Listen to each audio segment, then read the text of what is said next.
Hello guys, welcome back to my YouTube channel.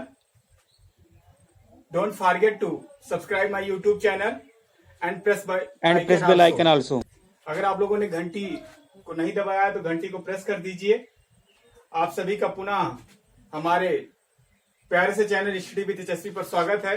आज आप लोगों के बीच में क्लास 12th फिजिक्स का combination of resistance and find equivalent resistance episode यानी इस टॉपिक को लेकर आप लोगों के बीच में उपस्थित हुआ हूं, जिसमें हम लोग आज कुछ इजी प्रश्नों से लेकर और एडवांस लेवल तक के प्रश्नों को सरल करना सीखेंगे, जिसमें आईआईटी जेईई और नीट एग्जाम के प्रश्न भी इंक्लूड होंगे। तो आइए इस टॉपिक की शुरुआत करते हैं। ओके, तो कॉम्बिनेशन ऑफ रेजिस्टेंस क्या होता है, यानी प्रतिरोधों का संयोजन। इसको क्या बोलते हैं? प्रतिरोधों का संयोजन। प्रतिरोधों का संयोजन। प्रतिरोध क्या होता है? प्रतिरोध मेजरमेंट करता है अपोजिशन ऑफ करंट को। प्रतिरोध जो होता है वो अपोजिशन ऑफ करंट को क्या करता है? मापता है, यानी धारा के अवरोध को मापता है। धारा के अवरोध को प्रतिरोध क्या करता है? मापता है। तो प्रतिरोधों का जो संयोजन होता है ये दो प्रकार से होता है। एक तो आपका होता है सीरीज और एक होता है पैरेलल। तो सीरीज क्या? सीरीज मतलब श्रृंखला में, श्रृंखला में, और पैरेलल मतलब होता है आपका समांतर में। तो दो प्रकार से प्रतिरोधों का संयोजन किया जाता है, सीरीज में और समांतर में। तो सबसे पहले हम देखते हैं कि सीरीज कॉम्बिनेशन क्या होता है। इन सीरीज, तो इन सीरीज हम देख लेते हैं कैसे प्रतिरोधों को हम संयोजित करते हैं, मतलब श्रृंखला में। अब देखिए श्रृंखला में क्या होता है, हम जब प्रतिरोधों का संयोजन करते हैं तो इसमें मान लीजिए ये हमारा क्या, रेजिस्टेंस जो होता है ये ऐसे दिखाया जाता है। रेजिस्टेंस का नोटेशन यही तो है। अब इसमें हम क्या करते हैं, जो पहला रेजिस्टेंस होगा, इस पहले रेजिस्टेंस के दूसरे सिरे को, मान लीजिए ये पहला सिरा है और ये दूसरा सिरा है, तो हम दूसरे को क्या करते हैं, दूसरे सिरे को किसी अन्य रेजिस्टेंस से किसी अन्य रेजिस्टेंस के, मान लीजिए ये R1 है और ये R2 है, तो R2 के पहले सिरे से क्या करते हैं, हम जोड़ देते हैं। R2 के पहले सिरे से जोड़ देते हैं। और मान लीजिए एक तीसरा रेजिस्टेंस हमारे पास R3 है, तो हम क्या करेंगे, R2 के दूसरे सिरे को R3 के पहले सिरे से क्या करते हैं, जोड़ देते हैं। R3 के क्या कर देते हैं, पहले सिरे से जोड़ देते हैं। तो इस प्रकार का जो कॉम्बिनेशन होता है, इस कॉम्बिनेशन को हम सीरीज कॉम्बिनेशन बोलते हैं। क्या बोलते हैं? Series combination. अब मान लीजिए कि R1, R2 और R3 रेजिस्टेंस को हमने A और B के बीच में लगाया है या जोड़ा गया है, तो इसका इक्विवेलेंट रेजिस्टेंस कितना होगा? तो R equivalent about AB, R equivalent about AB यानी AB के बीच का इक्विवेलेंट यानी तुल्य प्रतिरोध कितना होगा? तो इसका फार्मूला होता है R1 plus R2 plus R3। R1 plus R2 plus R3, ये फार्मूला आपको याद करना पड़ेगा। प्रश्नों को सरल करने के लिए ये फार्मूला आपको याद करना पड़ेगा। यानी A और B के बीच का जो तुल्य प्रतिरोध कितना आ गया, R1, R2 और R3। सीरीज कॉम्बिनेशन कब होगा? जब पहले प्रतिरोध का दूसरा सिरा दूसरे के पहले से, दूसरे प्रतिरोध का दूसरा सिरा तीसरे के पहले से, ये 3 है, तीसरे के पहले से। तो इस प्रकार के कॉम्बिनेशन को हम सीरीज कॉम्बिनेशन कहते हैं। आइए जो सेकंड है हमारा, उसको हम इन पैरेलल देख लेते हैं। तो इन पैरेलल क्या होता है? इन पैरेलल, इसको समांतर क्रम बोलते हैं। क्या बोलते हैं? समांतर क्रम बोलते हैं। अब मान लीजिए कि हमारे पास क्या है, ये मान लीजिए हमारा क्या है, पॉइंट है, और यहां से हमने एक रेजिस्टेंस और दूसरा रेजिस्टेंस इस प्रकार हमने जोड़ा हुआ है। अब मान लीजिए ये पॉइंट A है, ये पॉइंट क्या है, B है। अब मान लीजिए ये रेजिस्टेंस R1 है और ये रेजिस्टेंस क्या है, R2 है। तो इस प्रकार का कॉम्बिनेशन जब मिले, अर्थात सभी प्रतिरोधों का जो पहला इंड हो, फर्स्ट इंड एक बिंदु से, और जो सभी प्रतिरोधों का जो दूसरा सिरा हो वो क्या हो, किसी दूसरे बिंदु से या किसी अन्य बिंदु से जुड़ा हो, तो ऐसे कॉम्बिनेशन को हम क्या बोलते हैं, समांतर क्रम बोलते हैं। यहाँ पे देखिए इसका पहला इंड और इसका R1 का पहला इंड और R2 का पहला इंड, A से R1 का दूसरा इंड और R2 का दूसरा इंड पॉइंट B से। इस प्रकार के कॉम्बिनेशन को हम समांतर क्रम कहते हैं। और यहाँ पे जो इक्विवेलेंट रेजिस्टेंस आता है वो अपोज होता है। यानी अगर मान लिया R इक्विवेलेंट इस प्रकार है, तो R इक्विवेलेंट इक्वल टू हो जाएगा 1/R1 प्लस 1/R2। और इसको अगर हम सरल करें तो यहाँ पे क्या हो जाएगा, R1 R2, और यहाँ पे क्या आ जाएगा, R1 प्लस R2 हो जाएगा।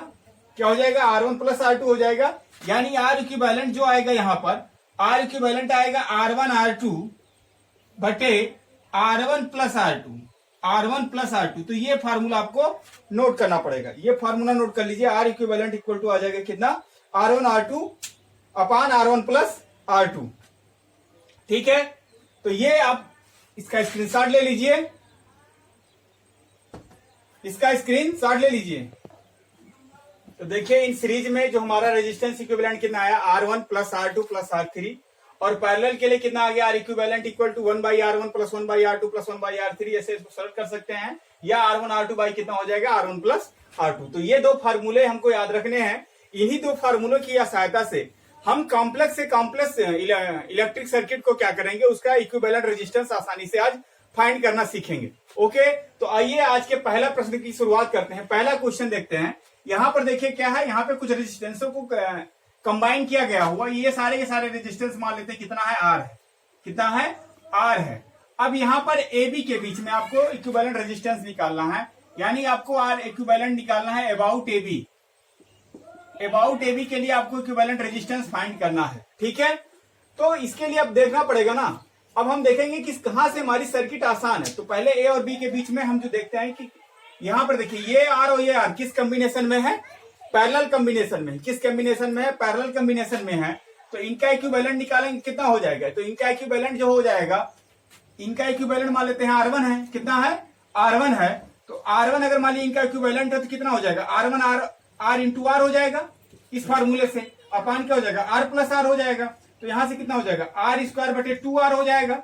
R से R कैंसिल हो जाएगा, यानी R/2 हो जाएगा। क्या हो जाएगा, R/2 आ जाएगा। कितना आ जाएगा, R/2 आ जाएगा।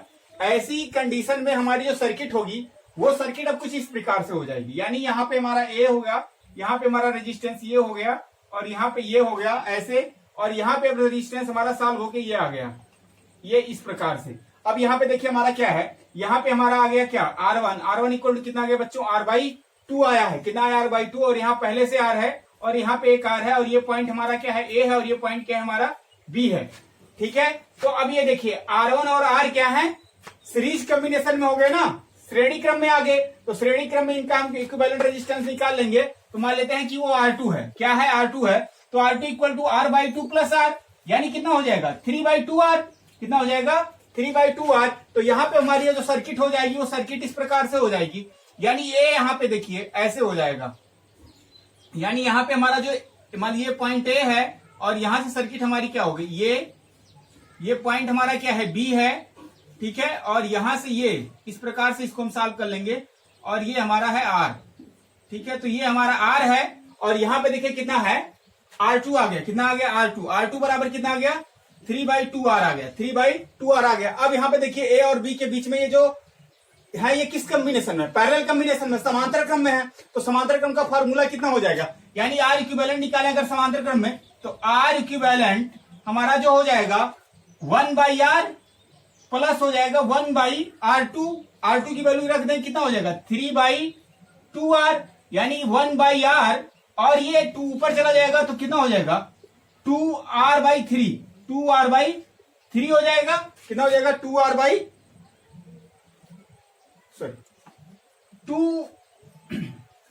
3/2R है ना, तो यहां से 2 ऊपर जाएगा, 3R नीचे चला जाएगा, तो यहां पे इसके एलसीएम ले लें तो 3R हो जाएगा, और 3R यहाँ पे 3 आ जाएगा, और यहाँ पे कितना आ जाएगा, यहां पर आ जाएगा कितना, 2। तो कितना आ जाएगा, 5/3R, 5/3R। तो इंप्लाइज दैट हमारा जो आर इक्विवेलेंट हो जाएगा, कितना आ जाएगा, आर इक्विवेलेंट जो आ जाएगा 3R/5। कितना आ जाएगा, 3R/5। तो ये हमारा हो जाएगा answer, 3R/5। R equivalent R A B के बीच में कितना आ जाएगा, 3R/5। तो यहां पर देखिए जो हमारा आर इक्विवेलेंट आ गया इस सर्किट के लिए कितना आ गया, देखिए 1/R equivalent equal to 5/3R आ गया। तो इसको हम जब ऊपर ले जाएंगे यानी आर इक्विवेलेंट करेंगे तो ये पलट जाएगा, कितना हो जाएगा, 3R/5। तो यहाँ पे क्या हो जाएगा, इसका आंसर कितना आ जाएगा, 3R/5। ओके, तो आइए क्वेश्चन नंबर 2 देखते हैं। यहाँ भी आपको क्या करना है, इक्विवेलेंट रेजिस्टेंस निकालना है अबाउट ए बी। यहाँ पे मैं रेजिस्टेंस की वैल्यू दे देता हूँ। यहाँ पे जितने भी स्टैंडर्ड रेजिस्टेंस है सारे के सारे 3 ओम है। कितना है, 3 ओम, ये भी 3 ओम है, और ये भी कितना है, 3 ओम, ये भी कितना है, 3 ओम, और जो इंटरनल रेजिस्टेंस है वो 6 ओम, कितना है 6 ओम, और कितना है 6 ओम। ओके, तो यहां भी आपको आर इक्विवेलेंट निकालना है। क्या निकालना है? R equivalent about A B. Find करिए जल्दी से। देखिए ये थोड़ी कॉम्प्लेक्स सर्किट है, लेकिन इसमें हम थोड़ा अपना दिमाग लगाइए और बहुत ही आसानी से इसको हम सरल कर सकते हैं। देखिए इसमें हमारा जो क्या है, यहाँ पे 3 ओम और 3 ओम किस कॉम्बिनेशन में है? सीरीज कॉम्बिनेशन है। मान लीजिए यहां से अगर करंट आई जाएगी तो करंट आई यहां भी तो जाएगी इस रेजिस्टेंस में, तो ये किस कॉम्बिनेशन में हो जाएगा? सीरीज कॉम्बिनेशन में। तो 3 और 3 किस में हो जाएगा? Series combination. मान लीजिए इसका रेजिस्टेंस कितना है? R1 है, तो R1 बराबर 3 धन 3 कितना हो जाएगा? 6 ओम। कितना हो जाएगा? 6 ओम। तो इसका इक्विवेलेंट कितना हो जाएगा? यानी यहां से कितना आ गया? 6 ओम आ गया। अब इसको हम और थोड़ा सर्किट और सरल हो जाएगी हमारी। तो सर्किट देखिए कैसे हो जाएगी। अब हमारी जो सर्किट होगी, चलिए यहाँ पर देखिए कि इसका इक्विवेलेंट रेजिस्टेंस कितना आ गया। देखिए 3 और 3 ओम का मान लीजिए R1 है, मान लीजिए कितना है इसका? R1 है, तो R1 बराबर कितना हो जाएगा? R1 बराबर 3 और 3 कितना हो जाएगा? 6 ओम। तो यहाँ पे जो सर्किट होगी, अब ये हमारी सर्किट कैसी हो गई? ये सर्किट यहाँ पे देखिए R1 हमारा कितना आ गया? 6 ओम। अब यहाँ पर देखिए ये 6 और ये 6 किस में है? समांतर क्रम में हो जाएंगे। किस में हो जाएंगे? समांतर क्रम में। तो मान लीजिए इसका इक्विवेलेंट रेजिस्टेंस R2 है, तो कितना हो जाएगा? 1/6 धन 1/6 बराबर 2/6। ये कैंसिल हो जाएगा 1/3, यानी R2 बराबर कितना आ जाएगा? 3 ओम आ जाएगा। R2 बराबर कितना आ जाएगा? 3 ओम आ जाएगा। तब हमारी सर्किट देखिए, ये सर्किट जो अभी ऐसी हुई थी, तो इसका कॉम्प्लेक्स सर्किट यानी इक्विवेलेंट सर्किट कैसे बनेगी? तो इसका इक्विवेलेंट सर्किट मैं इधर बना रहा हूं। इधर देखिए इक्विवेलेंट सर्किट हमारी बनेगी। ये हो गया हमारा जो, तो यहाँ पे देखिए इसका इक्विवेलेंट रेजिस्टेंस कितना हो जाएगा? यहाँ पे इक्विवेलेंट रेजिस्टेंस कितना हो जाएगा? यहाँ पे देखिए R1 बराबर 6 ओम था, तो R1 और इस 6 ओम को हमने जब कंबाइन किया तो इसका कितना आ गया? R2 बराबर कितना आ गया? 3 ओम। तो ये इक्विवेलेंट सर्किट इतनी हो गई। अब यहाँ पर देखिए ये 3 ओम और ये 3 ओम किस में हो जाएंगे? सीरीज में हो जाएंगे। किस में हो जाएंगे? सीरीज में हो जाएंगे। तो सीरीज में 3 को जोड़ लेंगे तो कितना हो जाएगा? अब यहाँ से इसको जोड़ेंगे तो कितना आ जाएगा? 6 ओम आ जाएगा। कितना आ जाएगा? 6 ओम आ जाएगा। अब इसी में हम इक्विवेलेंट सर्किट बनाते जाएंगे, तो ये कितना हो जाएगा? 6 ओम। यानी यहाँ से कितना हो जाएगा? 6 ओम। 6 ओम। अब ये 6 और 6 किस में हो जाएंगे? समांतर क्रम में हो जाएंगे। किस में हो जाएंगे? समांतर क्रम में। तो 1/6 यानी इसी तरह पुनः बनेगा, यानी कितना आ जाएगा? 3 ओम आ जाएगा। कितना आ जाएगा? 3 ओम। तो हमारी सर्किट अब कितनी हो जाएगी? यहाँ पे देखिए ये सर्किट यहाँ से गायब हो जाएगी इक्विवेलेंट। अब ये कितना आ गया? 3 ओम आ गया। कितना आ गया? 3 ओम। अब यहाँ पे देखिए 3 और 3 ओम कितने किस में हो जाएंगे? ये 3 ओम और ये 3 ओम किस में हो जाएंगे? श्रेणी क्रम में आ जाएंगे, सीरीज कॉम्बिनेशन में आ जाएंगे। तो 3 और 3 पुनः जुड़ जाएगा। कितना? 3 और 3 कितना हो जाएगा? 6 हो जाएगा। कितना हो जाएगा? 6 हो जाएगा। तो यहाँ पे हमारा रेजिस्टेंस कैसा हो जाएगा? यानी अब यहाँ पे हमारा रेजिस्टेंस ऐसे कुछ हो जाएगा। यहाँ पे कितना हो जाएगा? 6 ओम। अब यहाँ पे देखिए पुनः ये 6 ओम और ये 6 ओम किस में हो जाएंगे? ये 6 ओम और ये 6 ओम हमारा किस में हो जाएगा? समांतर में हो जाएंगे। तो समांतर में हो जाएंगे, तो समांतर में देखिए 1/6 कितना आ जाएगा? पुनः 3 ओम आ जाएगा। कितना आ जाएगा? पुनः 3 ओम आ जाएगा। कितना आ जाएगा? 3 ओम आ जाएगा। तो अब हमारी सर्किट देखिए कैसी हो जाएगी। ये हमारी सर्किट हो गई। यहाँ पे कितना आ गया? 3 ओम आ गया, और ये भी कितना है? 3 ओम है। और ये पॉइंट क्या है? This point are A and B. This point are A and B. तो यहाँ पे हमारा इक्विवेलेंट रेजिस्टेंस निकलना आसान हो जाएगा। ये 3 किस में हो जाएंगे? पुनः सीरीज में हो जाएंगे। तो सीरीज में हो जाएंगे, तो सीरीज में इसको सॉल्व करेंगे तो यहाँ पे हमारी सर्किट कुछ अब ऐसी हो जाएगी। ये देखिए ऐसी हो जाएगी। ठीक है, तो ये 3 कितना हो गया? 6 ओम हो गया। कितना हो गया? 6 ओम हो गया। कितना हो गया? 6 ओम। अब देखिए ए और बी के बीच का अगर हम इक्विवेलेंट रेजिस्टेंस निकालना है, R equivalent about A B, और ये किसमें है? पैरेलल हमें है। किसमें है? पैरेलल में है। तो फार्मूला रख दीजिए R1 R2। तो 3 इंटू कितना हो जाएगा? 6 बटे कितना हो जाएगा? 3 + 6। 3 + 6 यानी कितना हो गया? 18/9। 9 दूना 18, यानी कितना आंसर आ गया? 2 ओम। कितना आ गया? 2 ओम हमारा इक्विवेलेंट रेजिस्टेंस आ गया। आर इक्विवेलेंट आ गया ए बी के बीच में कितना? 2 ओम। यहाँ पे मैं लिख दे रहा हूं 2 ओम आ गया इस सर्किट का इक्विवेलेंट रेजिस्टेंस। तो देखिए ऐसे प्रश्नों में हमको करना क्या है? ऐसे प्रश्नों में हमको देखना है, प्रश्न देखते ही हमको शुरू नहीं हो जाना है। आंख बंद करके हमको प्रश्न सरल करना नहीं शुरू कर देना है। हमको इसमें देखना है कि हमारा क्या इजिली कोई पैटर्न बन रहा है। उस पैटर्न को अगर हम सॉल्व कर लेते हैं तो सर्किट सॉल्व करना बहुत ही आसान हो जाएगा। इसका स्क्रीनशॉट आप लोग ले सकते हैं। तो यहां पर देखिए अभी हमने 2 प्रश्नों को, जो हमारी सर्किट थी ये थोड़ी कॉम्प्लेक्स सर्किट तो थी, लेकिन इसमें हमारा कुछ ऐसा पैटर्न बन रहा था जिसको हम आसानी से सॉल्व कर लेते, यानी हम फाइंड कर पा रहे थे कि हमारा पैरेलल कहाँ बन रहा है और सीरीज कहाँ बन रहा है, यानी कौन कौन से रेजिस्टेंस हमारे समांतर क्रम में हो रहे हैं और कौन कौन से रेजिस्टेंस हमारा सीरीज में हो रहा है, यानी श्रृंखला में हो रहा है। तो आइए अब आगे आने वाली सर्किट हमारी और ज्यादा कॉम्प्लेक्स होने वाली है और ज्यादा जटिल होने वाले हैं प्रश्न। तो इन प्रश्नों को सरल करने के लिए हम अब यहाँ पे कुछ टेक्निक को सीखेंगे। तो आइए हम यहाँ पर अब दूसरी टेक्निक सीखते हैं। जो दूसरी टेक्निक है इसको बोलते हैं point potential technique. Point potential technique, ठीक है, यानी शॉर्टकट में इसको पीपीटी बोल सकते हैं हम, point potential technique. Power presentation नहीं, पावर पॉइंट प्रेजेंटेशन नहीं, पॉइंट पोटेंशियल टेक्निक, ठीक है। तो पॉइंट पोटेंशियल टेक्निक क्या कहती है, आइए देखते हैं। पॉइंट पोटेंशियल टेक्निक ये कहती है कि अगर मान लीजिए किसी पॉइंट पर विभव तब तक सेम रहेगा जब तक उसके रास्ते में कोई अवरोध अर्थात प्रतिरोध नहीं आ जाता। जैसे मान लीजिए कि अगर ये पॉइंट 1 है या मान लीजिए ए है, तो यहाँ पे हमारा जो विभव होगा या जो पोटेंशियल होगा वो कितना होगा, बीए होगा। यहाँ भी पोटेंशियल हमारा बीए ही होगा, यहाँ भी पोटेंशियल हमारा कितना होगा, बीए ही होगा। लेकिन यहाँ पे अब क्या आ गया, आगे रेजिस्टेंस आ गया। इस रेजिस्टेंस आर आ जाने के कारण अब यहाँ पर क्या होगा, पोटेंशियल हमारा चेंज हो जाएगा। मान लेते हैं यहाँ पे पोटेंशियल हमारा क्या हो गया, बीबी हो गया, यहाँ भी पोटेंशियल हमारा बीबी हो गया, कितना हो गया, बीबी हो गया। अब मान लीजिए यहाँ पर एक और रेजिस्टेंस आ गया, मान लीजिए ये R1 है, कितना है, R1 है, तो यहां तक हमारा पोटेंशियल कितना होगा, यहां तक पोटेंशियल हमारा बीबी होगा। लेकिन यहाँ पे पोटेंशियल हमारा क्या हो जाए, चेंज हो जाएगा। मान लीजिए वो पोटेंशियल क्या हो गया, सी हो गया, बीसी हो गया। तो आई बात समझ में।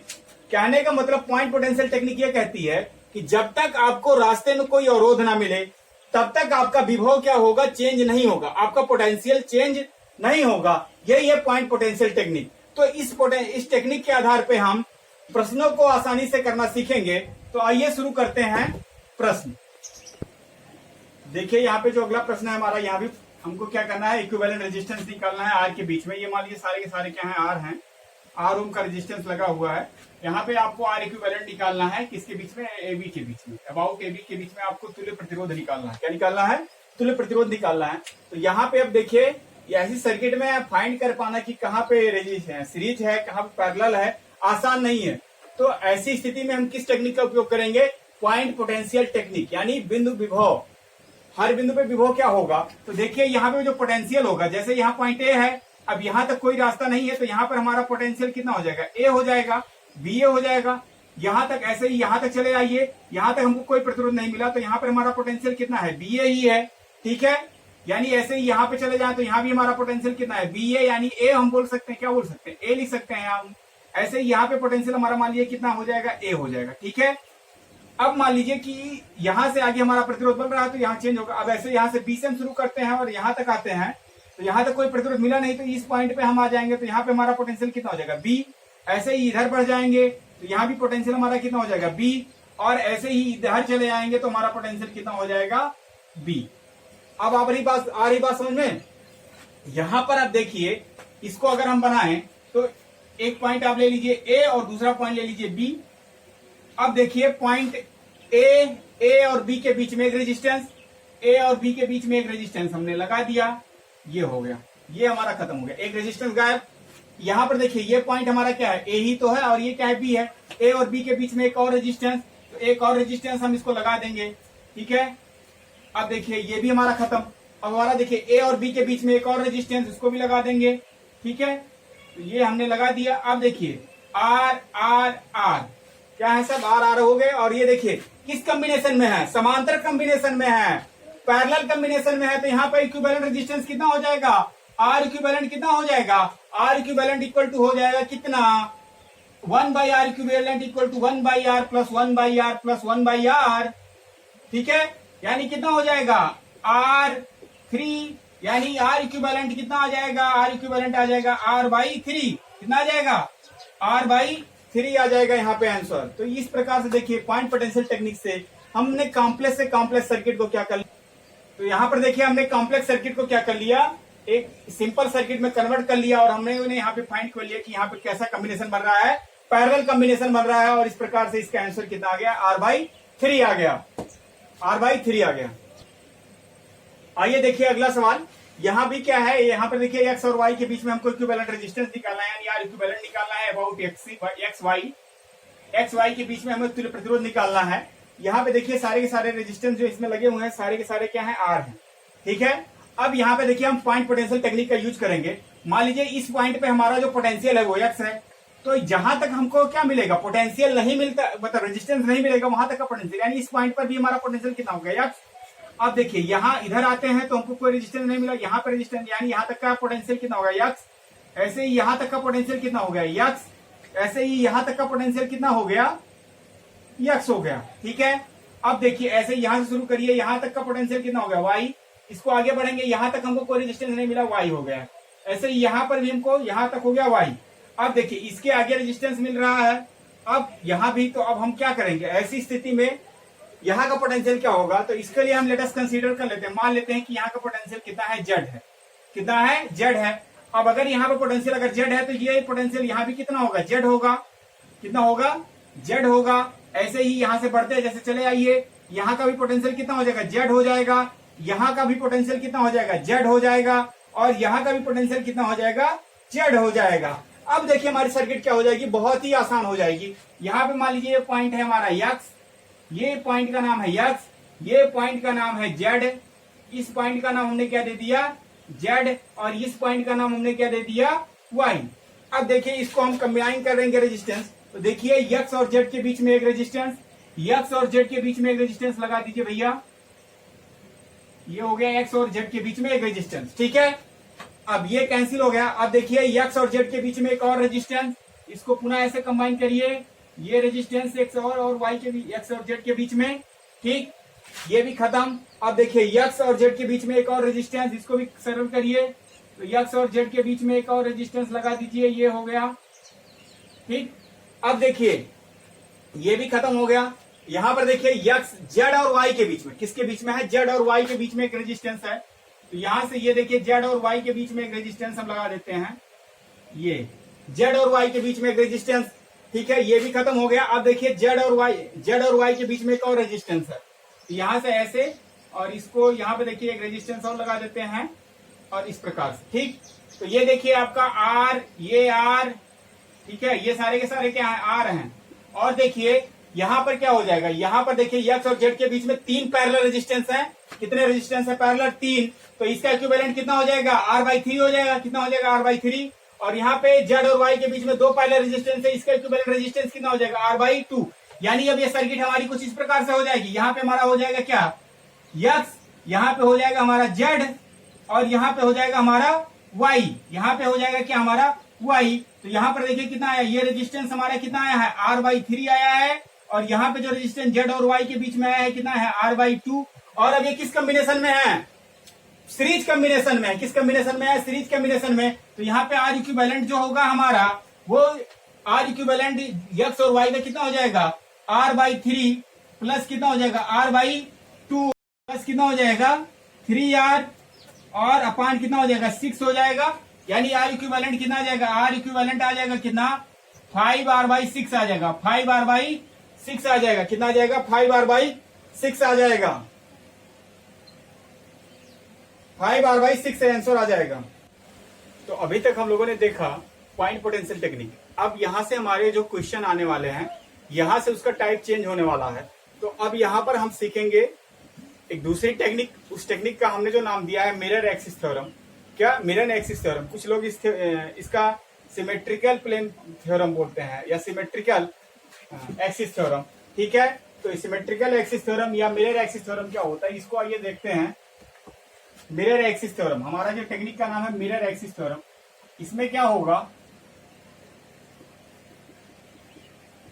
Mirror axis theorem.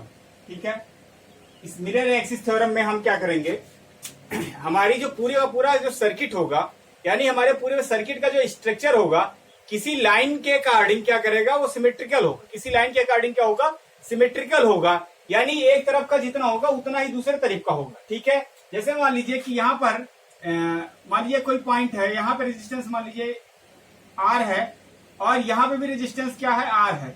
तो अब इसके लिए और इसके लिए हमारा क्या होगा, दोनों के लिए, यानी इधर से अब हमारा, यानी इस रास्ते और इसके लिए क्या होगा, यानी यहाँ पे हमारा प्लेन ऑफ सिमेट्री क्या होगा, काम करेगा। क्या करेगा, प्लेन ऑफ सिमेट्री काम करेगा। देखिए मिरर एक्सिस थ्योरम अभी हमने क्या बताया मिरर एक्सिस थ्योरम में जो हमारा होगा, यानी किसी लाइन के अकॉर्डिंग क्या होगा, पूरी की पूरी सर्किट क्या होगी, सिमेट्रिकल होगी, और उस लाइन पर क्या होगा, हर जगह यानी एवरी पॉइंट पे क्या होगा, पोटेंशियल हमारा क्या होगा, सेम होगा। जैसे मान लीजिए अभी मैंने बनाया था कि अगर मान लीजिए पॉइंट ए है और यहाँ से एक रेजिस्टेंस लगा हुआ है, ये मान लीजिए पॉइंट बी है और यहाँ पॉइंट बी है और यहाँ पे रेजिस्टेंस जो है आर है। ऐसे ही मान लीजिए कि ये हमारा क्या है, यहाँ भी रेजिस्टेंस आर है। तो अब इस लाइन के अगर हम यहाँ पे लाइन लूं तो यहाँ पर देखिए दोनों ही, यहाँ से अगर मैं चलूं तो यहाँ से भी जितना अवरोध इधर है उतना ही अवरोध इधर है। तो जितना अवरोध इधर है उतना अवरोध अगर इधर है तो इस लाइन के अकॉर्डिंग यानी यहाँ का पोटेंशियल भी कितना होगा, बी होगा। यहाँ भी अगर पोटेंशियल बी होगा और यहाँ भी पोटेंशियल हमारा कितना होगा, बी होगा। यानी एक लाइन के अकॉर्डिंग क्या होगा, पोटेंशियल हमारा क्या होगा, बी होगा। यही है हमारा प्लेन ऑफ सिमेट्री। क्या है, प्लेन ऑफ सिमेट्री। यानी हमारा पूरा का पूरा स्ट्रक्चर क्या करेगा, प्लेन ऑफ सिमेट्री के अकॉर्डिंग क्या करेगा, वर्क करेगा, प्लेन ऑफ सिमेट्री के अकॉर्डिंग। तो आइए यहाँ पर देखते हैं मिरर एक्सिस थ्योरम से। हमने यहाँ पे एक सर्किट के माध्यम से मिरर एक्सिस थ्योरम को आइए समझते हैं। तो मिरर एक्सिस थ्योरम यहाँ पे देखिए क्या है, एक सर्किट है, मान लीजिए इसके सारे का इक्विवेलेंट रेजिस्टेंस जो है वो कितना है, आर है। कितना है, आर है। ठीक, अब यहाँ पे मैं एक बैटरी लगा देता हूँ, यहाँ से एक बैटरी कनेक्टेड कर दे रहे हैं। अब आपको ये सर्किट समझ में आ रही होगी। ठीक, अब यहाँ पर देखिए यहाँ पे प्लेन ऑफ सिमेट्री वर्क कर रहा है कि नहीं कर रहा है। देखिए अगर मान लीजिए यहाँ से मान लीजिए करंट जाती है तो जितना इधर जाएगी इतना इधर, इतना इधर। ठीक है, कहने का मतलब यानी जितना अवरोध इधर से है, यानी इस रास्ते पे, इस रास्ते पे, इस रास्ते पे, यानी तीनों रास्ते पे क्या है, सेम अवरोध है। क्या है, सेम अवरोध है। ऐसे ही पूरा का पूरा इधर से भी है, क्या है, पूरा का पूरा। यानी हम कह सकते हैं कि यहाँ पर हमारा प्लेन ऑफ सिमेट्री वर्क कर रहा है। क्या कर रहा है, प्लेन ऑफ सिमेट्री यहाँ पर वर्क कर रहा है, प्लेन ऑफ सिमेट्री। अब मान लीजिए इस पॉइंट, यहाँ पर इस पॉइंट का पोटेंशियल मान लीजिए वाई है, तो इस पॉइंट का भी पोटेंशियल कितना हो जाएगा, वाई हो जाएगा। और यहाँ भी क्या हो जाएगा, पोटेंशियल वाई हो जाएगा। यानी प्लेन ऑफ सिमेट्री के में लाइन के अकॉर्डिंग एवरी पॉइंट पर हमारा पोटेंशियल क्या होगा, सेम होगा। अब अगर हमारा एवरी पॉइंट पे पोटेंशियल सेम हो जाएगा तो इस रेजिस्टेंस का कोई मतलब नहीं रह जाएगा। क्या हो जाएगा, इस रेजिस्टेंस का कोई मतलब नहीं रह जाएगा। अब हम इस सर्किट को क्या कर सकते हैं, आसानी से सॉल्व कर लीजिए। जैसा इधर है, जैसा इधर है ऐसा ही क्या है, वैसा इधर है। जैसा इधर वैसा उधर। ठीक है, यानी जिस आप देखिए जैसा इधर है सेम टू सेम ऐसा इधर है। यानी ये कैसा काम कर रहा है, ये प्लेन ऑफ सिमेट्री यहाँ पे काम कर रही है कि नहीं काम कर रही, काम कर रही है। यानी आप यहाँ पे देखिए एक दूसरे का प्रतिरूप है, एक दूसरे के क्या है, प्रतिरूप है। ऐसी अवस्था में हमारी जो सर्किट हो जाएगी, अब इस सर्किट को हम इस प्रकार से आप कर लेते हैं। मान लीजिए ये हमारा ये है, तो यहाँ पे ये हो गया रेजिस्टेंस, ये हमारा रेजिस्टेंस ये हो गया, और ये हमारा रेजिस्टेंस इस प्रकार से हो गया। ठीक है, ये इस प्रकार से, ये ऐसे इस पॉइंट पे हमारा पोटेंशियल मान लीजिए वाई है, पुनः ये ऐसे,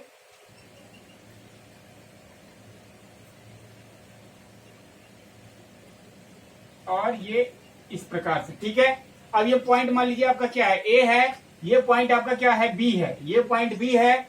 यहां पर देखिए आर आर आर, और ये आर आर आर। ठीक है, और ये सारे किस पॉइंट से, वाई से कनेक्टेड थे। ठीक है, अब आपकी सर्किट देखिए बहुत ही आसान हो गई सर्किट, ये सर्किट कन्वर्ट हो गई।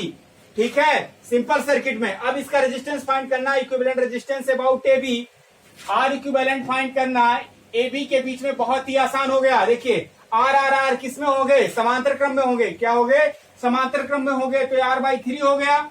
और ये देखिए आर आर आर किस में हो गए, ये भी समांतर क्रम में हो गया, आर बाई 3 हो गया। तो ए बी, अब देखिए ये हमारी सर्किट जो हो जाएगी ए बी के बीच में, ये आर बाई 3, ये आर बाई 3, और यहाँ पे बी, यहाँ पे वाई पॉइंट था, यहाँ पे आर बाई 3, यहाँ पे आर बाई 3। तो यहाँ पे इक्विवेलेंट कितना हो जाएगा, R equivalent about A B, यानी ए बी के बीच का तुल्य प्रतिरोध कितना हो जाएगा, अब समांतर क्रम में आर बाई 3, यानी कितना आ जाएगा, 2R/3। कितना आ जाएगा, 2R/3। यहाँ पे हमारा क्या हो जाएगा, आंसर हो जाएगा 2R/3। ये सर्किट बहुत ही आसानी से हम इसको सॉल्व कर लिया। किससे, प्लेन एक्सिस से, या सिमेट्रिकल एक्सिस थ्योरम से, या मिरर एक्सिस थ्योरम से। तो इसका नाम क्या है, मिरर एक्सिस थ्योरम। इस ट्रिक का देखिए इस सर्किट में हमारा आंसर कितना आ गया, 2R/3 आ गया है। ये चीज आपको समझना होगा कि यहाँ पे रेजिस्टेंस, यहाँ पे रेजिस्टेंस है, यानी हर रास्ते में रेजिस्टेंस हमारा कितना है, आर है। तो यहाँ पे प्लेन ऑफ सिमेट्री काम कर रहा है। प्लेन ऑफ सिमेट्री यानी यहाँ पर, यानी अगर इस पॉइंट के लिए मैं बात करूं, यानी इस पॉइंट के लिए, यानी इस पॉइंट के लिए हमारा जो डेल्टा बी होगा, यानी पोटेंशियल डिफरेंस कितना आ जा रहा है, 0 आ जाएगा। इस प्रकार से ये सर्किट सॉल्व होकर कितना आ जाएगा, इसका आंसर 2R/3 आ जाएगा।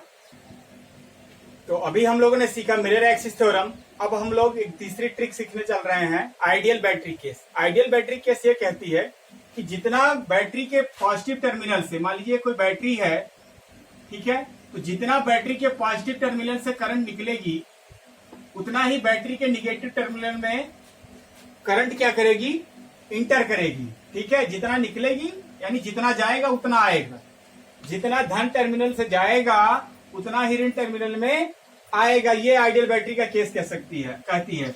आइडियल बैटरी का कहने का मतलब, आइडियल बैटरी ना तो चार्ज को क्रिएट कर सकती है और ना ही चार्ज को डिस्ट्रॉय कर सकती है, ना तो आवेश उत्पन्न कर सकती है और ना ही आवेश को डिस्ट्रॉय कर सकती है।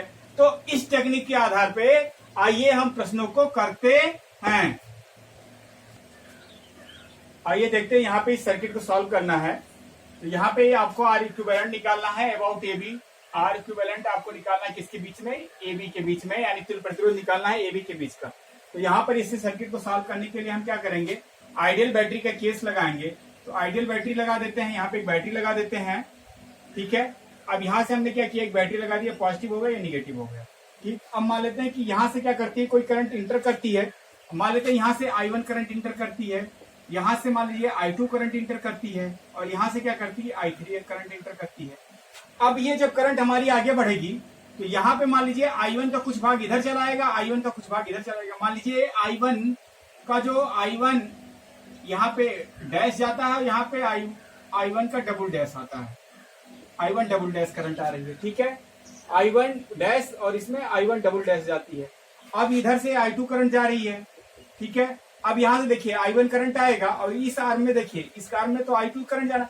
आपको मालूम होना चाहिए कि जितना जाएगा उतना, यानी जिस अगर I निकलती बैटरी से करंट तो जितना जाएगी उतना। अगर मान लिया I1 निकल रही है तो यहाँ पे I1 इधर से आना चाहिए, इधर से I2 आना चाहिए और इधर से कितनी करंट आनी चाहिए, I3, और यहाँ पे कितनी करंट आनी चाहिए, I। कितनी आनी चाहिए, I। और ये बात समझ में, इतना बात समझ में आ रहा है।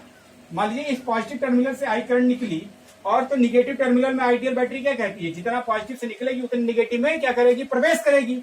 तो यहाँ पर देखिए ए पर ये क्या होगी, करंट मान लीजिए डिवाइड हो गई I1 I2 और I3 में। अब यहाँ से मान लीजिए ये करंट जो होगी, यहाँ इस पॉइंट पर क्या होगा, ये भी पुनः डिवाइड होगी, I1 डैश और I1 डबल डैश हो गया।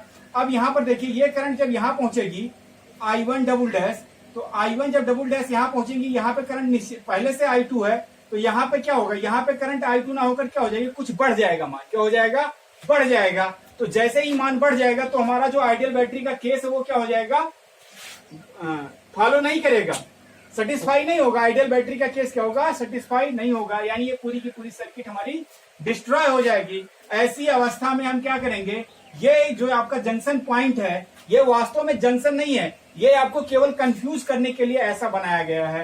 अर्थात अब ये हमारी सर्किट कैसी है, अब ये हमारी सर्किट इस प्रकार से है, यानी ये यहाँ पर ये इस प्रकार से, ये यहाँ पे टच ही नहीं है, ये हमारी सर्किट टच ही नहीं है। ऐसे ही यहाँ भी ये क्या है, सर्किट हमारी टच नहीं है। अब देखिए ये सर्किट हमारी क्या हो जाएगी, यानी आइडियल बैटरी का केस एकदम से फॉलो हो जाएगा। ये सारे के सारे रेजिस्टेंस कितने थे, आर थे, कितने थे, आर थे। तो अब इस सर्किट को हम आसानी से फाइंड कर सकते हैं, ये सर्किट को हम आसानी से फाइंड कर सकते हैं। ठीक है, अब देखिए आसानी से हम किसको, इस सर्किट को अगर मान लिया हमको सरल करना हो तो कैसे हम इसका इक्विवेलेंट सर्किट बनाएंगे। इक्विवेलेंट सर्किट कैसे बनाएंगे, इक्विवेलेंट सर्किट कैसे बनाएंगे, तो देखिए जैसे ही हमको पता चला कि ये यहाँ पर जंक्शन पे टच ही नहीं किया था, तो आइडियल बैटरी केस से ये हमारी सर्किट कितनी आसान हो गई। अब देखिए इसकी सर्किट कितनी आसान हो गई। ये हमारा आर आर आर, यहाँ पे आर आर आर, और इस आर को हमने दो रेजिस्टेंस से कनेक्टेड कर रखा है, आर और आर। ठीक है, ये फिर हमारे ये आर आर हो गए और यहाँ पे ये रेजिस्टेंस हमारा पूरा, ये सर्किट ऐसे हो गई। अब इस सर्किट को हम बहुत आसानी से सॉल्व कर सकते हैं। अब देखिए कैसे इसको हम सॉल्व कर सकते हैं। तो देखिए ये आर और आर किस में हो जाएंगे, श्रेणी में हो जाएंगे, सीरीज में हो जाएंगे। तो यानी इसका इक्विवेलेंट रेजिस्टेंस कितना आ जाएगा, इसका इक्विवेलेंट रेजिस्टेंस कितना आ जाएगा, 2R आ जाएगा। कितना आ जाएगा, 2R। मैं यहाँ पे सॉल्व करके बता दे रहा हूँ। यहाँ पे अब हमारा रेजिस्टेंस कितना हो गया, 2R हो गया। अब आर, 2R और आर किस में हो जाएंगे, पैरेलल में हो जाएंगे। कितने हो जाएंगे, पैरेलल में हो जाएंगे। तो मान लीजिए इसका आर इक्विवेलेंट कितना आ जाएगा, तो 2, देखिए 2R इंटू आर अपान कितना हो जाएगा, 3R आ जाएगा। कितना आ जाएगा, 3R, यानी 2R स्क्वायर बटे कितना आ जाएगा, 3R। तो यहां से आर कैंसिल, यानी कितना आ जाएगा, आर इक्विवेलेंट इतना आ जाएगा 2r/3 आ जाएगा। कितना आ जाएगा, 2r/3 आ जाएगा। यानी अब ये सर्किट से यहां से पूरा अगर मैं सॉल्व कर दूं, ये हटा दूं यहां से, तो ये सर्किट यहाँ पे देखिए इस रेजिस्टेंस का जो वैल्यू आ गया, यानी यहाँ पे जो रेजिस्टेंस की वैल्यू आ जाएगी कितनी आ जाएगी, 2r/3 आ जाएगा, 2r/3 आ जाएगा। अब ये सारे के सारे किस में हो गए, सीरीज में हो गए। किस में हो गए, सीरीज में हो गए। तो यहाँ पे देखिए r 2r/3 और r को अगर हम सरल करेंगे तो r plus 2r/3 plus r, तो देखिए r कितना हो जाएगा, 2r हो जाएगा, और 3 दूनी 6 और प्लस यानी कितना आ जाएगा, 8r/3 आ जाएगा। कितना आ जाएगा, 8r/3। तो जितना इधर था उतना ही इधर भी है, तो यानी कितना हो जाएगा, इधर का भी कितना हो जाएगा, 8r/3। अब देखिए ये 8r/3, ये 8r/3 और ये r कितना हो जाएगा, 2r। तो ये सारे के सारे किस में आ जाएंगे, पैरेलल में आ जाएंगे। कितने आ जाएंगे, पैरेलल में आ जाएंगे। तो अगर मैं इक्विवेलेंट निकालूंगा तो r इक्विवेलेंट इक्वल टू कितना हो जाएगा, देखिए 8r/3 है ना, कितना है यहाँ पे 8r/3, तो यहाँ पे कितना हो जाएगा 8r/3 प्लस, ठीक है, यहाँ पे कितना हो जाएगा 1/2r प्लस, यहाँ पे देखिए कितना हो जाएगा 1/8r/3 हो जाएगा। ठीक है, ये 3 हमारा कहाँ चला जाएगा, ऊपर चला जाएगा, यहाँ भी क्या हो जाएगा, ऊपर पहुंच जाएगा। तो यहाँ पे कितना हो जाएगा 3/8r plus 1/2r plus 3/8r। ठीक है, मैं इसको थोड़ा और ऊपर सॉल्व कर देता हूं यहां पर। ठीक, अब देखिए यहां पे देखिए इसका एलसीएम कितना हो जाएगा, 8r हो जाएगा। कितना हो जाएगा, 8r हो जाएगा। यहां पे कितना आ जाएगा 3, और यहां पे देखिए 4 आ जाएगा, और यहां पे कितना आ जाएगा 3 आ जाएगा। तो कितना हो गया, हाँ जोड़ लीजिए, 3 3 6 और 4 10/8r। तो यहां से क्या, इसको 2 से कैंसिल कर दीजिए, तो यहां पे कितना आ जाएगा, यानी आंसर आ गया 5/4r। इतना इक्विवेलेंट सर्किट रेजिस्टेंस आ गया। R equivalent about A B कितना आ गया, 5r/3, 5r/4, 5r/4 हमारा आंसर हो गया। क्या हो गया, 5r/ हमारा 4 आंसर हो गया। यहां पर देखिए हमारा आर इक्विवेलेंट है ना, ये आर इक्विवेलेंट है। तो यहां पर देखिए हमारा आंसर, यहां पे हमारा जो हो जाएगा, यानी कितना हो गया, ये 4r/5, यहां पे कितना है 5/4r है। तो आर इक्विवेलेंट कितना हो जाएगा, 4r/5 आएगा, सॉरी कितना आ जाएगा, 4r/5 आ जाएगा आंसर, 4r/5 आंसर हमारा आ जाएगा। ठीक है, यहां पर देखिए, यहां पर अगला सवाल जो है, ये भी हमारा आइडियल बैटरी केस से इसको हम सॉल्व करेंगे। यहां पे भी आपको आर इक्विवेलेंट निकालना है, ए बी के बीच में फाइंड करना है। तो यहां पर देखिए हम मिरर एक्सिस थ्योरम भी लगा सकते हैं। अगर हम इस आर को क्या करें, इस आर को हम r/2 और r/2 दो पार्टों में डिवाइड करते हैं। इसको क्या करें, इसको हम r/2 यहां पर और ये r/2 यहां पे, यानी r/2 और r/2 अगर यहां पे कर लें तो इस लाइन के अकॉर्डिंग हमारा क्या हो जाएगा, यानी यहां से क्या हो जाएगा, प्लेन मिरर एक्सिस थ्योरम हो जाएगा। हो जाएगा कि नहीं हो जाएगा, ठीक है। तो लेकिन यहां पर हम इसको नहीं करेंगे। मान लिया आइडियल बैटरी केस से इसको हम सॉल्व करना चाहते हैं। क्या करते हैं, आइडियल बैटरी केस से सॉल्व करना चाहते हैं। तो यहां पर क्या होगा, यहां पर देखिए, अब मान लीजिए यहां पर बैटरी लगा देते हैं। क्या लगा देते हैं, बैटरी। तो ये पॉजिटिव हो गया, ये निगेटिव हो गया। यहां से मान लीजिए करंट आई पास की, तो यहाँ पे क्या होगा, मान लीजिए I1 इधर गई और I2 इधर जा रही है, इस आर्म में, इस भुजा में। अब देखिए जब I1 यहाँ पहुंचेगी तो I1 क्या होगा, I1 का कुछ भाग इधर जाएगा, कुछ भाग इधर जाएगा, कुछ भाग इधर आएगा।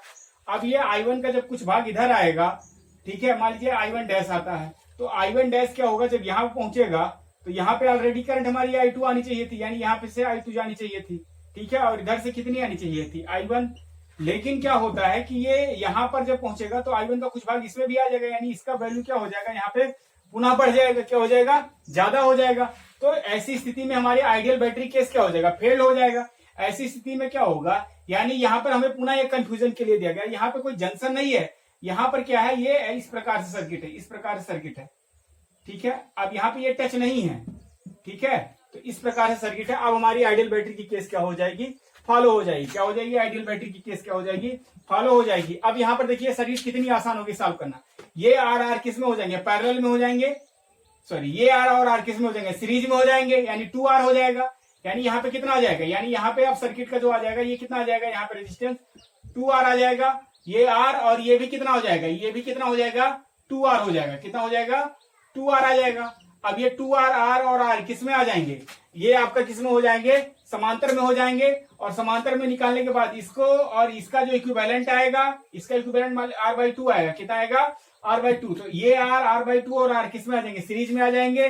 फिर इनका जो इक्विवेलेंट आएगा इसके क्या होगा, r 2r के क्या हो जाएगा, समांतर में हो जाएगा। इस प्रकार से आप इसका रेजिस्टेंस, इक्विवेलेंट रेजिस्टेंस आप इसको सरल करके कमेंट बॉक्स में भेजिएगा। इसका इक्विवेलेंट रेजिस्टेंस आप कमेंट बॉक्स में हमारे भेजिएगा, आप लोग सरल करके। अभी अगर आपको ये प्रश्न श्रृंखला अच्छी लग रही हो तो वीडियो को लाइक कर दीजिए, और चैनल को सब्सक्राइब ना किया हो तो चैनल को सब्सक्राइब कर दीजिए। आइए देखते हैं कुछ और सवाल। आइए यहाँ पर अगला सवाल हम देखते हैं। अगले सवाल का जो हमारा टाइप है इनफाइनाइट रेजिस्टेंस सर्किट है।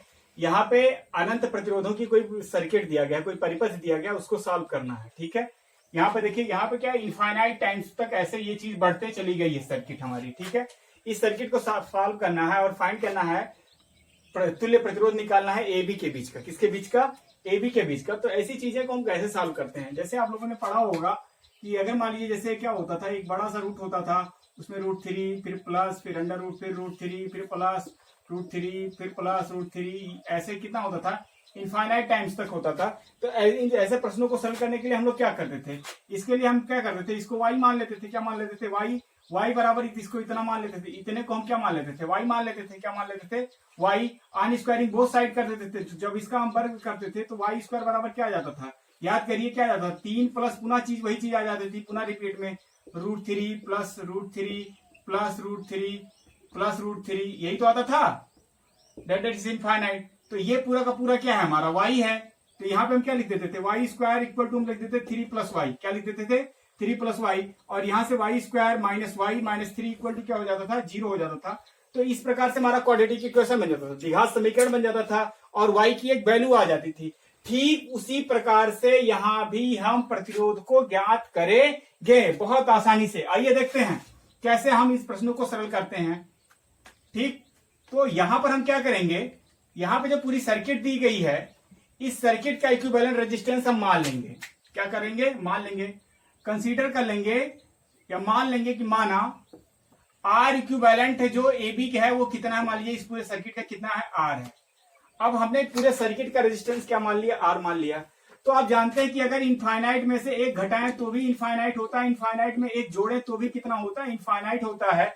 यानी अगर मैं यहां से यहां तक, आप देखिए यहां से यहां तक की वैल्यू, ठीक है, यहां से यहां तक की वैल्यू को अगर हम क्या मान लें, ये देखिए यहां से यहां तक ये पूरा मान लेते हैं, इसका कितना है रेजिस्टेंस, कितना है, आर है। कितना है, आर है, यहां से यहां तक का, ये यहां से यहां तक का, यानी एक को छोड़कर।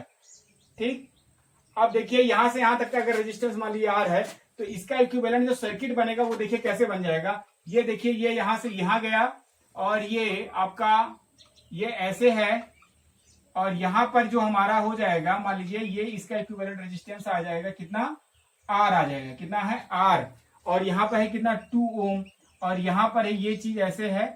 ठीक है, ये ए हो गया, ये बी हो गया, ये 1 ओम हो गया, ये 2 ओम हो गया, और ये यहां तक का हमने क्या मान लिया, आर मान लिया। क्या मान लिया, आर मान लिया। अब इसका इक्विवेलेंट रेजिस्टेंस फाइंड करना कितना आसान हो गया। देखिए 2 और आर किस में हो जाएंगे, पैरेलल में होंगे। किस में होंगे, पैरेलल में होंगे। मान लीजिए इसका जो R1 है कितना है, 1/R1 है। तो 1/R1 इक्वल टू कितना हो जाएगा, 1/R प्लस 1/2 कितना हो जाएगा, प्लस 1/2। यहां से यहां पे देखिए कितना हो जाएगा, 2R और R प्लस 2 हो जाएगा, R प्लस 2 हो जाएगा। यानी इंप्लाइज दैट R1 बराबर कितना आ जाएगा, R1 बराबर आ जाएगा 2R, R प्लस 2 आ जाएगा। यही तो आ जाएगा, R1 बराबर कितना आ जाएगा, 2 प्लस आर, यानी इतने का इक्विवेलेंट रेजिस्टेंस कितना आ गया, इतना आ गया। यानी अब इस सर्किट को अगर हम और थोड़ा सॉल्व करें, तो यहां से इसको अगर हम हटा दें, तो यहाँ पे हमारी सर्किट अब कैसी हो गई, ये हमारी सर्किट इस तरह से हो गई। यानी यहाँ पे हमारा क्या आ गया, R1 आ गया। क्या आ गया, R1, और R1 की वैल्यू कितनी आ गई, 2R अपान R प्लस 2 आ गया, आया ना, इतना आ गया। अब देखिए ये और ये किस कॉम्बिनेशन में है, सीरीज कॉम्बिनेशन में। किस में है, सीरीज कॉम्बिनेशन में है। तो इसका इक्विवेलेंट रेजिस्टेंस कितना हो जाएगा, आर इक्विवेलेंट ए बी के लिए कितना हो जाएगा, ए बी के लिए हो जाएगा कितना, 1 प्लस कितना हो जाएगा, R1, और 1 प्लस 1, R1 की वैल्यू कितनी है, 2R प्लस यहाँ पे कितना है, R प्लस 2 है भैया, R प्लस 2 है। तो R प्लस कितना हो जाएगा, 2 हो जाएगा। अब R प्लस 2 को हम यहाँ पे क्या करें, देखिए सरल कर लीजिए, R प्लस 2 प्लस 2R अपान कितना हो जाएगा, R प्लस 2। अच्छा, अब ये बताइए आर इक्विवेलेंट ए बी हमने पहले से मान रखा है कितना, आर, कितना मान रखा है, आर। तो यहाँ पे देखिए R बराबर कितना हो जाएगा, ये देखिए R और 2R कितना हो जाएगा 3R, 3R प्लस 2 अपान कितना हो जाएगा R प्लस 2 आ जाएगा, आ जाएगा कि नहीं आ जाएगा। क्रॉस मल्टीप्लाई कर दिए, इसके अपान 1 ले लीजिए, यहाँ पे ये चला गया, यहाँ पे ये चला जाएगा। ठीक है, तो यहाँ पर देखिए हम यहाँ पे ऊपर अब सॉल्व कर देते हैं यहाँ पर, तो यहाँ पर देखिए कितना हो जाएगा। ठीक है, यहाँ पे देखिए ये हो जाएगा R स्क्वायर प्लस 2R आ जाएगा, कितना आ जाएगा R स्क्वायर प्लस 2R आ जाएगा, और इक्वल टू कितना आ जाएगा 3R प्लस 2 आ जाएगा, 3R प्लस 2 आ जाएगा। यहां से देखिए R स्क्वायर, इधर इसको लाएंगे तो माइनस R आ जाएगा, 3R में से 2R और ये माइनस 2 हो जाएगा, इक्वल टू 0। अभी हमारा देखिए द्विघात समीकरण बन गया कि नहीं बन गया, क्वाड्रेटिक इक्वेशन बन गया। इसको सॉल्व कर लीजिए तो R square minus 2R plus R minus 2 equal to 0 हो जाएगा। यहां से R कॉमन ले लीजिए तो R माइनस 2, और यहां से प्लस 1 कॉमन ले लीजिए तो R minus 2 equal to 0। R minus 2 को पूरे में से कॉमन ले लीजिए तो क्या आ जाएगा R प्लस 1।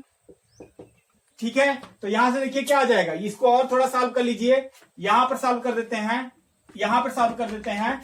ठीक है, ये देखिए यहां पर मैं सॉल्व कर दे रहा हूं, तो यहां पर देखिए R बराबर या तो आपका 2 हो जाएगा या माइनस 1 आ जाएगा। तो R बराबर माइनस 1 तो हो नहीं सकता, यानी ये हमारी वैल्यू हो नहीं सकती। तो R इक्वल टू कितना आ जाएगा 2 ओम आ जाएगा, कितना आ जाएगा 2 ओम आ जाएगा, यानी इक्विवेलेंट रेजिस्टेंस कितना आ जाएगा 2 ओम आ जाएगा, कितना आ जाएगा 2 ओम। इस प्रकार इस सर्किट का, इनफाइनाइट सर्किट को हम इस प्रकार से आसानी से सॉल्व कर सकते हैं। चलिए यहां पर देखिए अगला प्रश्न जो है, यहां पे भी हमको एक घन है, और इस घन में जानते हैं आप कितनी भुजाएं होती, कितने आर्म्स होते हैं 12। तो 12 आर्म्स में क्या है 12 रेजिस्टेंस लगे हुए हैं, मान लेते हैं ये 12 कितने हैं R हैं, रेजिस्टेंस कितना है RR रेजिस्टेंस लगा हुआ है, और इसका डायगोनल हमको रेजिस्टेंस निकालना है इक्विवेलेंट P और Q के अकॉर्डिंग। P ये पॉइंट है, मान लीजिए ये Q है, तो इसके अकॉर्डिंग हमको R इक्विवेलेंट निकालना है। तो R इक्विवेलेंट कितना होगा इसके अकॉर्डिंग, तो इसके लिए हम देखिए हमारे पास जो मेथड है, ये हमारा जो ट्रिक 5 हो जाएगा, ट्रिक 5 हमारा जो है ड्रॉप एंड गेन मेथड। तो ड्रॉप एंड गेन मेथड से इसको हम सॉल्व करेंगे। ठीक है, इसमें देखिए पॉइंट पोटेंशियल टेक्निक लगाना और मिरर एक्सिस थ्योरम लगाना, ठीक है, या और भी जो हमने ट्रिक बताई है, तो उससे इस सर्किट को सॉल्व करना आसान नहीं है। तो इस सर्किट को हम किससे सॉल्व करेंगे, ड्रॉप एंड गेन मेथड से। इस या आइडियल बैटरी का केस भी लगा सकते हैं। तो देखिए हम इसको कैसे सॉल्व करेंगे। ठीक है, इसमें देखिए घन है, या आप मान लीजिए घनाभ है, घन या घनाभ मान लीजिए, इसमें 12 भुजाएं हैं, 12 भुजाओं में क्या है, सभी में एक एक रेजिस्टेंस लगा हुआ है, और इसको हमको सॉल्व करना है। तो इसको आसानी से कैसे सॉल्व कर सकते हैं, तो यहाँ पे हम मान लेते हैं कि हमारा जो ये है, यहाँ पर एक बैटरी लगा देते हैं, और यहाँ से हम 6 करंट मान लेते हैं, करंट इंटर कराते हैं, कितना 6i करंट इंटर कराते हैं पॉइंट P पर। तो पॉइंट P पर जब ये करंट हमारी 6i पहुंचेगी तो ये 3 भागों में डिवाइड हो जाएगी। ये मान लीजिए यहाँ से 2i, क्योंकि क्या है प्रत्येक भाग में या प्रत्येक रास्ते में उतना ही प्रतिरोध है, इधर इसमें भी आ रहा है, इसमें भी आ रहा है, तो करंट क्या होगी इक्वली डिवाइड होगी, यानी 2i, और इसमें भी कितनी करंट जाएगी 2i, और यहां भी कितना करंट जाएगा 2i, कितना जाएगा 2i। ओके, अब यहां से हमारी जब करंट जाएगी तो ये 2i जब यहां पहुंचेगी तो यहां से ये 2i आई, और यहां पे कितना हो जाएगा i। ठीक, यहां पे करंट कितनी होगी i। ठीक, यहां पे जब 2i करंट पहुंचेगा इस पॉइंट पे, तो यहां पे कितना हो जाएगा i, और यहां पे कितना हो जाएगा i। ऐसे ही यहां पे देखिए, यहां से जो करंट जा रही है i, और यहां पे जाएगी i, तो यहां से देखिए, यहां भी देखिए ये हो गया i, और इसमें भी हो गया करंट i। ठीक है, तो यहां पे जाके कितना हो गया 2i हो गया, यहां पे जाके कितना हो गया 2i, और ये i मिलकर यहां पे कितनी करंट बनाएंगे 2i। यहां से देखिए, यहां से ये जो देखिए आई गया, और यहां से एक आई था ही, तो यहां पे जाके ये कितना हो गया, यहां पे जाके यहाँ पे 2i हो गया, कितना हो गया 2i, यहां पे करंट कितनी आ गई 2i। ऐसे ही इस लाइन से कितनी आ जाएगी 2i। तो आपको बताया गया है ना कि जितनी करंट ये इंटर करेगी उतना कहां पर पहुंचेगी, क्यू पर पहुंचेगी, क्या होगी क्यू पर पहुंचेगी। ठीक है, तो इस प्रकार से सर्किट को, अब देखिए इस सर्किट को हम कैसे सॉल्व करें ड्रॉप एंड गेन मेथड से। तो कोई एक पाथ ले लेंगे, और उसके अकॉर्डिंग हम क्या करेंगे, यहाँ पे पोटेंशियल क्रिएट करेंगे। क्या करेंगे, पोटेंशियल क्रिएट करेंगे। मान लेते हैं कि यहाँ का जो यहां से हम मान लीजिए पाथ ले लेते हैं, P है, ये इसका मान लीजिए ये x है, और ये पॉइंट y है, क्या है y है। ठीक है, तो यहां पर हम निकालेंगे potential along P x y और जेड, सॉरी वाई और Q, along P X Y Q, ठीक है। Along P X Y Q के अनुसार हम क्या निकालेंगे, यहाँ पे पोटेंशियल फाइंड करेंगे। क्या निकालेंगे, पोटेंशियल डिफरेंस निकालेंगे। तो बीपी माइनस बीक्यू हो जाएगा, बीपी माइनस क्या हो जाएगा, बीक्यू हो जाएगा। अब यहां पर देखिए, यहां पे करंट कितनी है 2i और यहाँ रेजिस्टेंस कितना है R, तो यहाँ का पोटेंशियल कितना बनेगा, B बराबर क्या होता है, IR होता है ना, B बराबर क्या होता है, IR होता है। तो यहां पे देखिए कितना होगा, 2i इंटू R हो जाएगा, कितना हो जाएगा 2i इंटू R हो जाएगा, प्लस अब देखिए यहां पहुंचेंगे तो यहां इसमें देखिए करंट कितनी है, इसमें करंट I और रेजिस्टेंस कितना R है, तो I इंटू R हो जाएगा, ठीक है। प्लस अब देखिए यहां पर जब आप इस लाइन यहां पे देखिए, यही तो पाथ आपका, यहां से यहां और ये, तो इस पाथ में देखिए करंट कितनी है 2i और रेजिस्टेंस कितना है R, तो 2i इंटू R हो जाएगा, 2i इंटू R। तो यहां से देखिए कितना आ जाएगा, BP minus BQ equal to कितना आ जाएगा 2IR और IR और 2IR, यानी 2IR plus IR plus 2IR, यानी कितना आ जाएगा 5IR, कितना आ जाएगा 5IR। ये आ गया हमारा बीपी माइनस बीक्यू हो गया, क्या हो गया, बीपी माइनस बीक्यू हो गया। इसको इक्वेशन नंबर हम फर्स्ट मान लेंगे, क्या मान लेंगे, इक्वेशन नंबर क्या मान लेंगे, फर्स्ट मान लेंगे। अब मान लेते हैं कि इस पूरे सर्किट का जो हमारा इक्विवेलेंट रेजिस्टेंस है, मान लीजिए हम मान लेते हैं कि हमारा पॉइंट P है और ये पॉइंट क्या है, Q है, क्या है, Q है। और यहां पर इस पूरे सर्किट का जो इक्विवेलेंट रेजिस्टेंस है R इक्विवेलेंट, ठीक है, वो R इक्विवेलेंट हो गया। और इसमें करंट कितनी जा रही है 6i, कितनी जा रही है 6i, ठीक। तो इतना जब मान लेंगे तब हमारा ये क्या हो जाएगा, यानी यहां पे हो जाएगा BP minus BQ equal to हो जाएगा 6i इंटू R इक्विवेलेंट, क्या हो जाएगा R इक्विवेलेंट। यानी हम पूरे सर्किट का मान लेते हैं कि P और Q के अकॉर्डिंग जो हमारा तुल्य प्रतिरोध कितना है R इक्विवेलेंट है। तो ये इक्वेशन नंबर हमारा कितना हो जाएगा, इक्वेशन नंबर सेकेंड हो जाएगा। अब देखिए समीकरण और 1 2 को क्या कर लेंगे, कंपेयर कर लेंगे, क्या करेंगे, कंपेयर कर लेंगे। तो देखिए कितना हो जाएगा, ये और ये साइड बराबर हो जाएगी, यानी कितना हो जाएगा, यानी यहां से हम देखिए यहां पे लिख दे रहे हैं, तो 6i into R equivalent equal to 5IR, कितना हो जाएगा 5IR, I से I कैंसिल हो जाएगा, R इक्विवेलेंट कितना आ जाएगा 5R/6 आ जाएगा, 5R/6 आ जाएगा। तो ये हमारा आंसर हो जाएगा, क्या हो जाएगा, आंसर हो जाएगा। बाकी अगर मान लिया इस सर्किट को अगर हम दूसरे तरीके से सॉल्व करते, तो ऐसे मान लिया इस पॉइंट को ऐसे अगर हम खींचते, तो वो हमारा थोड़ा लंबा प्रोसेस हो जाता कि हमको फाइंड करना आसान नहीं रह जाता कि पैरेलल कहां बन रहा है और सीरीज कहां बन रहा है। तो इस प्रकार से इस सर्किट का आंसर आ गया, R इक्विवेलेंट कितना आ गया 5R/6 आ गया, कितना आ गया 5R/6, ये हमारा आंसर हो गया, ठीक है। 5R/6 इसका क्या हो गया, आंसर हो गया। तो इस प्रकार से आज हम लोगों ने इक्विवेलेंट रेजिस्टेंस फाइंड करना सीखा। इजी ट्रिक्स के द्वारा हमने इक्विवेलेंट रेजिस्टेंस फाइंड करना आज हम लोगों ने सीखा है। अगर आपको वीडियो अच्छा लगा हो तो वीडियो को लाइक कर दीजिए, और चैनल को सब्सक्राइब ना किया हो तो चैनल को सब्सक्राइब कर दीजिए। आप सभी का वीडियो देखने के लिए बहुत बहुत धन्यवाद। Thank you so much.